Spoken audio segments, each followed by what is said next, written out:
Nah gimana nih Pak John? Ya, terkait dengan pemilih cerdas, pemilu berkualitas. Proses demokrasi kita dilaksanakan dengan pemilu yang tujuannya adalah untuk memilih pemimpin 5 tahunan, ya kan? Ya. Nah ini sampai di sini hanya sekedar wacana, benar kata Bu Ani, ya kan? Ya. Akan menjadi proses seremonial 5 tahunan. Seperti itu ya. Padahal sebelumnya kita berpikir kita ini sudah cerdas. Enggak. Di awal ya riset kecil-kecilan ya. Jadi kita selalu di pikiran kita ini kita termasuk geng baby boomers ya. Saya enggak, saya enggak ya. Saya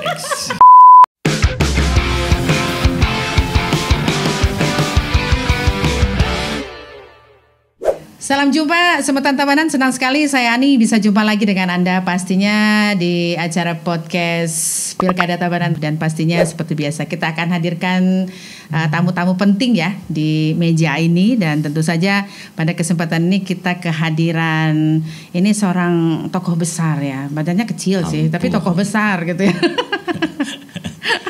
Teman-teman ya, kemudian sahabat kita juga bersama ya. Beliau tuh sibuk banget ngurusin pemilu dan ini didatangkan langsung ya. Ini lumayan jauh ya, kalau dari jarak Denpasar ke sini ini lumayan, dan akhirnya beliau tiba di sini dan kita bisa berjumpa. Kita perkenalkan terlebih dahulu ya biar gak nyerocos gitu ya. Beliau adalah Bapak John Darmawan. Apa kabar Pak John? Baik, sehat, kuat, tangguh dan selamat sore. Oh, ini kalau diajak ngomong nih gak akan habis-habisnya kalau ngobrol sama beliau. Ini sekarang kita akan coba gali beberapa informasi penting Pak John. Ya kita ngomongin tentang ini Pilkada 2024. Kemarin pemilu yang kemarin kan kita selalu ngomongin tentang pemilih cerdas. Tapi kalau kita ngomongin ini pemilih cerdas kayaknya orang pada males gitu ya. Pemilih cerdas kayaknya gak menarik gitu ya.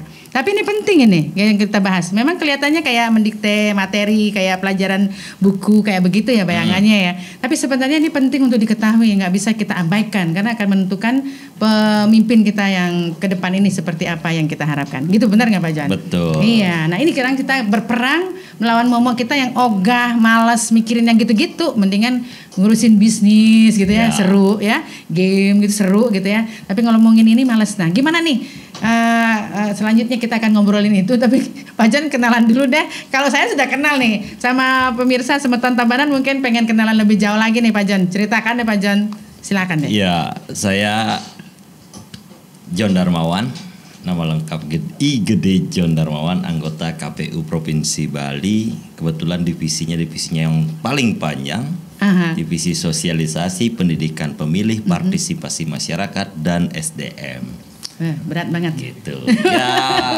Panjang tugas kita lah memang posisi ini mengedukasi masyarakat terkait bagaimana proses berdemokrasi, melaksanakan proses pemilu yang pada akhirnya titik poinnya adalah menciptakan proses pemilu yang berkualitas. Itu sambungan dari apa yang disampaikan oleh Bu Ani tadi, bagaimana kita menciptakan yang namanya pemilih-pemilih cerdas. Ya, ini sebenarnya butuh perjuangan Pak John. Ya, jadi kita sharing aja sama Semeton Tabanan ya. Kalau ngomongin masalah yang gini-gini itu nggak menarik gitu katanya. Aduh, gimana ya caranya ya kita bisa artinya membuat ini sesuatu benar-benar penting untuk kita bahas. Ya, kita ngomongin depannya dulu Pak John ya. Jadi ini harus kita kasih tahu juga kepada Semeton Tabanan ya, bahwa ini penting loh buat kita, jangan abai. Nah gimana nih Pak John? Terkait dengan pemilih cerdas, pemilu berkualitas, yang gitu-gitu ya. Ya karena saking pentingnya saya minum dulu ya. Iya silakan. Nah ini nih hebatnya Pak John ya, jadi santai, santuy. Kita kalau yang untuk menjawab hal-hal yang penting walaupun pertanyaannya mudah, tetapi itu kan berat sekali untuk dijawab karena ini menyangkut proses karakter dan kebiasaan masyarakat. Indonesia sebagai negara demokrasi berdasarkan hukum itu sudah ditetapkan dalam konstitusi kita. Dalam undang-undang juga sudah dijelaskan bahwa proses demokrasi kita dilaksanakan dengan pemilu yang tujuannya adalah untuk memilih pemimpin 5 tahunan. Ya kan? Nah, ini sampai di sini hanya sekedar wacana, benar kata Bu Ani. Ya kan? Akan menjadi proses seremonial 5 tahunan. Ini masalahnya Pak John. Jadi artinya bahwa saat kita memberikan sosialisasi, kalau misalnya kita ada konser gitu ya, rame gitu ya. Sekarang ada sosialisasi ini. Gimana ya? Sudah tahu, nggak perlu dijelaskan. Tapi jangan salah, gitu ya. Tapi jangan salah Bu Ani. Kalau kita bisa melihat, mengevaluasi dan juga melakukan riset proses pelaksanaan pemilu 2024, ini terbantahkan. terbantahkan bahwa generasi muda, Gen Z dan milenial yang sebelumnya dianggap antipati terhadap proses pemilu dan demokrasi, ini lonjakannya sangat tinggi di pemilu 2024 dan ini harus kita apresiasi. Nah, itu sudah dibuktikan ya, jadinya, itu sudah terbukti teman-teman adik-adik semua yang menonton podcast ini. Kami mengucapkan terima kasih kepada kalian semua bahwa kalian sudah menunjukkan kualitas kalian dari sisi proses berdemokrasi dengan pilihan-pilihan yang kalian tentukan di bilik suara. Kita bicara kualitas ya, karena apa? Kalau kita bicara kualitas dan pemilih cerdas, itu ada di kisaran rentang umur pemilih pemula dan milenial. Malahan seperti itu ya, padahal sebelumnya kita berpikir kita ini sudah cerdas. Oke. Enggak. Satu gini, Iya. kalau kita bicara pemilih cerdas adalah pemilih yang sudah bisa menentukan pilihannya tanpa harus peduli apa yang ada di lingkungan sekitarnya. Itu pemilih cerdas. Itu pemilih cerdas dalam artian memang saya memilih orang ini karena menurut saya ini bagus. Walaupun orang lain di lingkungan saya menyatakan jangan pilih itu, mending pilih ini. Jadi dia gitu sudah kan? bisa menentukan pilihannya Betul. sendiri. Oh. Kalau kita generasi kita yang sudah mengalami proses banyak pemilu, kita hadir, kita masih dalam kategori orang yang harus hadir setiap 5 tahun, memberikan hak suara kita. Nanti siapa yang kita pilih, dan ini sudah terbukti dalam proses riset-riset bahwa kesepakatan yang ada itu dilakukan oleh siapa? Ya umur-umur kita yang bersepakat akan memilih si A, tanpa kita tahu siapa yang akan kita pilih. Nah, makanya ada proses, bukan ini anomali yang positif ya, ketika di proses di awal menyatakan bahwa mereka antipati terhadap proses. Iya, ini di awal ya riset kecil-kecilan ya. Jadi kita selalu di pikiran kita ini kita termasuk geng baby boomers ya. Saya enggak, saya ya. Oke. Jadi ada seperti itu wacana sebelum pemilu. Betul. Ya. Jadi bahwa ini anak-anak muda pada cuek, nggak mau tahu deh. Saya lebih asik dengan temanan saya, boleh nongki, ngomong-ngomong yang ya asik-asik buat mereka. Tapi ternyata ini hasil risetnya begitu ya. Ternyata ini saya baru tahu. Sekarang pokoknya gini. Tingkat partisipasi pemilih di Bali 83%, 3% Bali ya. Saya bicara Bali. Kalau Tabanan berapa? 88%. Dari proses kalau kita sandingkan dengan surat suara sah dan tidak sah, ya, untuk surat suara pilpres saja, surat suara pilpres kita untuk se-Bali yang tidak sah itu ada sekitar 60 ribuan surat suara tidak sah. Ya, 60 ribuan surat suara tidak sah. Apakah surat suara tidak sah itu karena ketidaktahuan cara memilih? Saya bilang itu belum tentu. Karena apa? Apa sulitnya kita memilih dengan ada 3 atau 2 foto kan? 2, 3 atau 2 foto pasangan calon.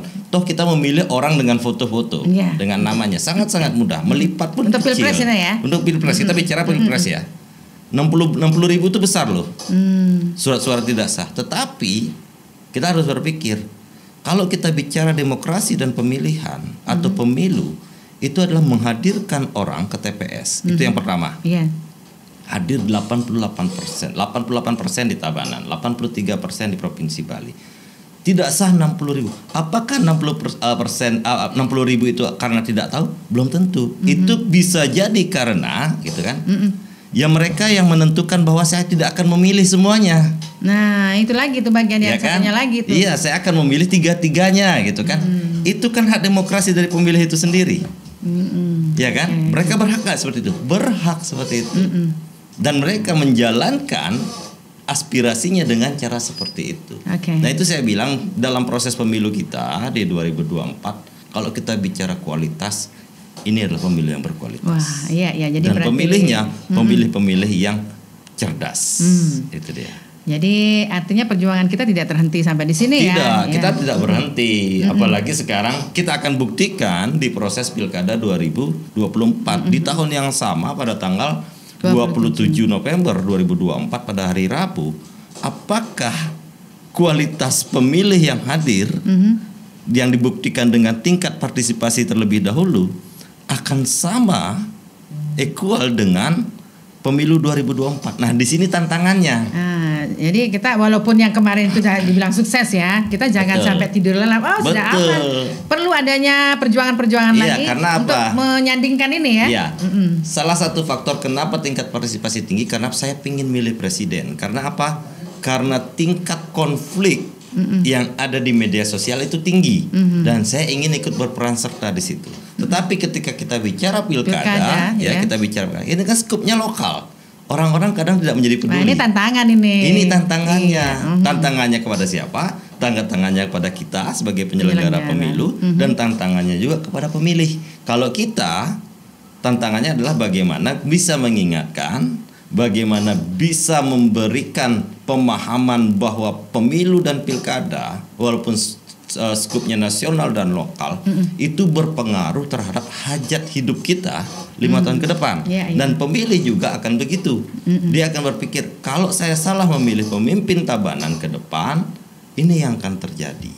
Oke. Jadi perlu adanya edukasi-edukasi. Jadi jangan menyerah ya untuk sosialisasi. Ya. Karena ini masih labil ya, masih dibilang angka itu masih bisa digoyang gitu ya. Karena kita begini, pemilih itu harus sadar, Anda itu diberikan hak untuk memilih pemimpin, siapa yang akan memimpin Anda 5 tahun. Dan Anda harus sadar, pemimpin itulah yang akan menentukan regulasi-regulasi dari semua taraf hidup kita, ya kan? Dari urusan kosmetik, sabun mandi, beras, minyak tanah, minyak goreng, sampai ke hal-hal yang terkecil. Itu adalah kebijakan yang dikeluarkan oleh pemimpin. Nah, ini dan di situ yang mereka nggak sadar di situ. Nggak sadar. Jadi politik itu urusannya yang pemerintah, yang ngurusin, yang mereka lihat sekarang. Tapi sebenarnya urusan-urusan domestik termasuk bagian dari politik sebenarnya ya. Semua kita berpolitik. Sampai game pun ya. Jadi boleh tidak boleh misalnya di Indonesia. Umpamanya sekarang gini, anak-anak muda nih sekarang kan rata-rata gamer, ya kan, gamers. Kalau mau main game, yang dibutuhkan apa sih? WiFi yang kuat, sinyal yang kuat, ya kan? Ketika seorang pemimpin itu tidak update terhadap perkembangan teknologi yang dibutuhkan oleh masyarakat, apakah gitu kan? Dia akan tahu bahwa di daerah ini ada black spot yang anak-anak butuh sinyal untuk main game. Itu ya, kebijakan lagi, politik lagi. Nah, itu yang harus dipikirkan juga. Iya, jadi ini pengetahuan ini juga harus kita share ya. Maksudnya kita bagikan bahwa tidak hanya sekedar urusan birokrasi saja gitu ya. Jadi bahwa mereka mesti ngomongin politik ogah gitu. Itu urusannya orang tua gitu ya. Enggak lah ya. Itu juga menjadi bagian dari kita, buktinya tadi ya. Di Pilpres sudah terbukti, jadi kita ucapkan terima kasih ya. Satu sisi ya. Jadi bahwa mereka sudah membuktikan bahwa mereka menjadi pemilih cerdas gitu ya. Luar biasa ini, seru. Jadi ini bersyukur banget nih ada Pak John di sini ya, bisa kalau berbincang. Saya tugas saya mau logikakan dan membalikkan logika ya. Artinya Sumatera Tabanan bisa semakin paham harapannya, dan ini harus terus disebarluaskan istilahnya informasi penting ini bahwa menjadi pemilih cerdas itu ya penting buat kita untuk kepemimpinan nanti ya minimal 5 tahun ya. Efeknya bukan hanya tentang siapa terpilih dan tidak, tetapi efeknya adalah kepada kita. Kita yang akan menerima efek itu selama 5 tahun. Jadi jangan cuek ya. Jangan cuek, jangan. Sangat rugi. Kita diberikan hak konstitusi oleh negara bisa memilih pemimpin secara langsung. Kenapa kita tidak gunakan? Oke, di antara 2 pilihan, 3 pilihan pasti ada yang terbaik kan gitu ya. Pasti, semua. Dan itu butuh ya. Sekarang kan kita diberikan waktu pertimbangan pada masa kampanye. Kalau kita bicara di pilkada ini kan sekitar 21 hari, visi dan program. Dan sekarang sangat-sangat dimudahkan, dengan HP saja kita sudah bisa membaca track record orang. Iya, apalagi dibantu dengan teknologi. Tapi terbantahkan lah. Artinya bahwa sebelumnya, anak muda nih sebagai pusatnya golput tuh di situ tuh. Jadi kita sekarang berusaha. Terbantahkan. Benar-benar. Jadi 53% dari jumlah pemilih DPT baik itu di Bali maupun secara nasional. Kalau boleh saya klaim gitu ya, tingkat partisipasi mereka di atas 45% dari 53% itu. Lumayan itu sudah. Itu tinggi sekali. Iya. Luar biasa nih Pak John. Senang banget nih Pak John. Terima kasih nih sudah bisa hadir untuk memberikan informasi terkait dengan, jadi melek kita ya. Jadi mungkin mudah-mudahan Sumatera Tabanan juga semakin karena melek kopinya. Ya ngopi dulu lah biar kita tetap melek ya. Ya saya sudah banyak kali minum kopi Pak. Tapi yang jelas ini adalah salah satu. Cepat habis kopinya ya. Seru. Jadi teman, kalau ngobrol dengan Pak John ini ya luar biasa. Jadi banyak sekali materi, informasi yang perlu mungkin Sumatera Tabanan ketahui ya, yang langka nggak pernah dengar ya. Ternyata begini loh ternyata dampaknya dan sebagainya. Sekarang ada sedikit ilmu lah buat kita bagi-bagi ya Pak John ya. Nanti balik lagi ke Denpasar Pak. Ya saya masih keliling lah, kita persiapan karena kan di Bali ya pasti persiapan keliling-keliling. Ya mau pelantikan badan ad hoc yang kita siapkan untuk melayani para pemilih, Oke, ya kan? Tahapan-tahapan yang berjalan ya mungkin sekali jalan saja. Oke, luar biasa. Touring terus nih. Habis dari Kabupaten Tabanan, lanjut Jemberana, semua ya. Nggak pulang-pulang dong, Pak. Jarang pulang dong berarti ya. Jadi Bang Toyib ya. Bang Toyib kan itu lagunya sudah lagu wajibnya Bang Toyib. Oke. Ya, ini salah satu menarik juga nih. Setiap kita kegiatan masih lagunya Bang Toyib, jarang pulang gitu ya. Ya, oke, enggak apa-apa. Terima kasih Pak John sudah hadir ke podcast kita. Dan kami tunggu lagi nih kehadirannya untuk memberikan informasi penting lah buat masyarakat Tabanan, Semeton Tabanan semuanya. Baik, Semeton Tabanan, demikian tadi bincang-bincang kita ya di podcast kita kali ini. Bintang tamu kita John Darmawan, beliau adalah anggota KPU Bali yang siap akan memberikan informasi kepada kita-kita penting buat kita menjadi pemilih cerdas. Dan sekali lagi terima kasih Pak John. Ya, Kita sama-sama. tutup acara kita dengan satu jargon kita. Oke. Pilkada Tabanan 2024 pasti nyoblos.